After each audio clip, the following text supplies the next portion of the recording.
1984 is the book that was written by George Orwell. It was a book published in 1949, which means that this book was based 45 years into the future. Orwell depicts this book as a dystopia, which is a place where no one wants to be because they have no control over their own lives and are in constant misery while they are living there. In a quick short summary, readers who read this book will see Winston's rebellious phase of when he falls in love, involves in thought crime, and goes against his own government that he was raised under. The two common themes that I will be talking about is totalitarianism and technology, and I will be discussing how it connects to the common world. This book shows a lot of totalitarianism because of the government they have, which is called Big Brother.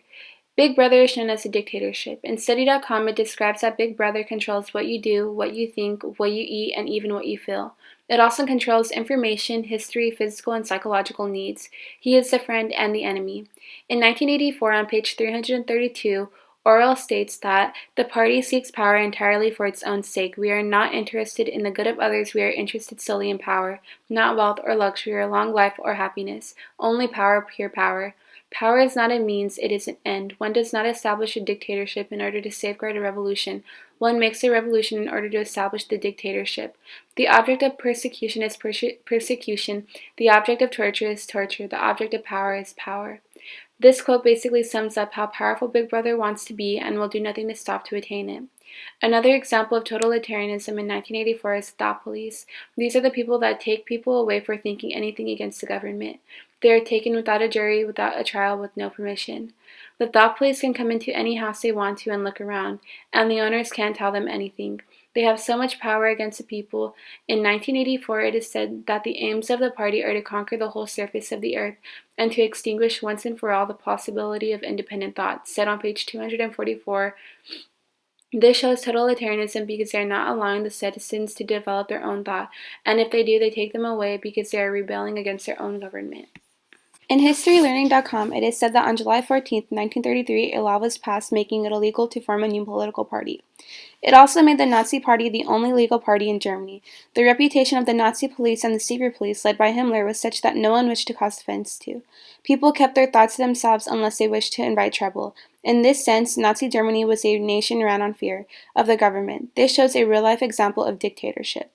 Orwell published this book after World War II because he was trying to warn the world against what he feared would be the fate of humanity if totalitarian regimes were allowed to seize power, as they had done recently in Germany under Hitler and in the Soviet Union under Stalin.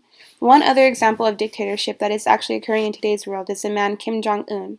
He is a dictator of North Korea, and it is said in CNN.com that North Korea is responsible for notorious abuses among human rights, and that Kim Jong-un is inflicting intolerable cruelty and hardships on millions of its own people, including extrajudicial killings, forced labor, and torture. In the book, the way that Big Brother and the thought police could pin who was going against the government was through the use of technology. The Big Brother developed a telescreen that constantly delivered propaganda which tried to make the government look efficient and effective. They even gave off sounds of military music just to show some patriotism. The telescreen could never be turned off because it's a tool for the government to watch every move a citizen makes and hear every conversation that the citizens have. In Part 1, Chapter 1 of 1984, Winston turns his back to the telescreen because he doesn't want the party seeing what he is writing in his diary, because if they do, then he will be harshly punished. The Big Brother also developed the microphone, which is hidden throughout the countries to listen in on people's conversations. In 1984, you could not assume that you were much safer in the country of London. There were no telescreens, of course, but there was always danger of concealed microphones, by which your voice might be picked up on and recognized, said in page 172. The use of these technology devices helps Big Brother ensure that people are following the societal rules and that no one is going against the government. In today's world, we can compare how propaganda was used in 1984 to advertisements that pop up on our phones, on the radio, watching TV, and a lot of other devices. The only difference is that these ads represent a variety of different things. It's not telling us about our government or telling us what to believe in, and we don't have police coming in our house if we exit that ad or skip the ad. An example of how technology devices can invade our privacy, which aren't commonly thought of in a bad way, are surveillance cameras. These aren't seen as a negative use of technology because a lot of people in the world use these in a good and positive way. In IFCEC Global, it is said that the police can identify criminals recorded with cameras.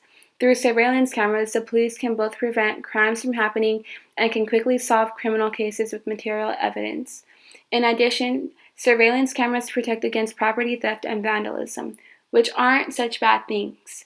However, is this a good thing when people start buying hidden cameras just to see what you are doing every second? 13 Cameras is a movie that came out, and it is about a couple who buys a house and the owner has hidden cameras throughout the house watching every move that they are making. According to one 2009 report, there are an estimated 30 million surveillance cameras now deployed in the United States, shooting 4 billion hours of footage a week. Americans are being watched, all of us, almost everywhere. One other big way that the Big Brother controlled its citizens is through Newspeak, which was the language that they taught everyone to talk in.